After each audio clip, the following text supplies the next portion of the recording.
වාහන බ්‍රේක් පාරවල් වර්ග දෙකක් ඔයා දැකලා ඇති. එකක් එක දිගට බ්‍රේක් පාර තියෙනවා. අනෙක බ්‍රේක් පාර තියෙන්නේ කැඩි කැඩි. ඔයා මේක දැකලා තියෙනවා.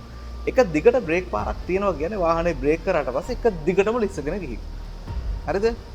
වාහනයක් එහෙම නැත්නම් ඕනම ඔබ්ජෙක්ට් එකක් ලිස්සලා යන්න පටන් ගත්තොත් දිගටම ලිස්සගෙන යනවා. ඒ හින්දා බ්‍රේක් ගැහුවට පස්සෙත් වාහනවල අනතුරු වෙන්න පුළුවන්. හරිද? නමුත් මෙන්න මේ ABS බ්‍රේක් සිස්ටම් එක ඇන්ටිලොක් බ්‍රේක් සිස්ටම් එකේ තමයි මේ බ්‍රේක් පාර කැඩි කැඩි වදින්නේ. බ්‍රේක් පාර කැඩි කැඩි වදිනවා කියන්නේ මොකද්ද? වාහනේ ලිස්සන්න පටන් ගන්නවත් එක්කම අක්ගාලා බ්‍රේක් වීල්ස් රෝද අන්ලොක් කරනවා. එතකොට මොකද වෙන්නේ? පොඩ්ඩක් ලිස්සගෙන යන එක නැවතිලා පොඩ්ඩක් වාහනේ රෝද කරගෙන දීලා ආපහු බ්‍රේක් පාර ගන්නවා. මේක ටක ටක ටක ගාලා වේගෙන් බ්‍රේක් පාර වදිනවා. එතකොට මොකද්ද වෙන්නේ? අර එක දිගට ලිස්සගෙන යන අවස්ථාවකට වඩා අර බ්‍රේක් පාර කැඩි කැඩි වදිනකොට අඩු දුරකදී වාහනේ නවත්ත ගන්න පුළුවන්. ඔයාලා දන්නවා බ්‍රේක් සිස්ටම් එකක එහෙම නැත්නම් ඝර්ෂණයේ ෆ්‍රික්ෂන් එකේ සමීකරණය F μR.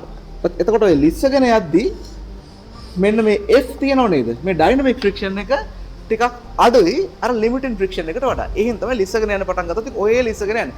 අනික තමයි ඔය ABS බ්‍රේක් සිස්ටම් එක තියෙනකොට වාහනයක් බ්‍රේක් කරාට පස්සේ දෙපැත්තකට ලිස්සගෙන යන එක නවතිනවා.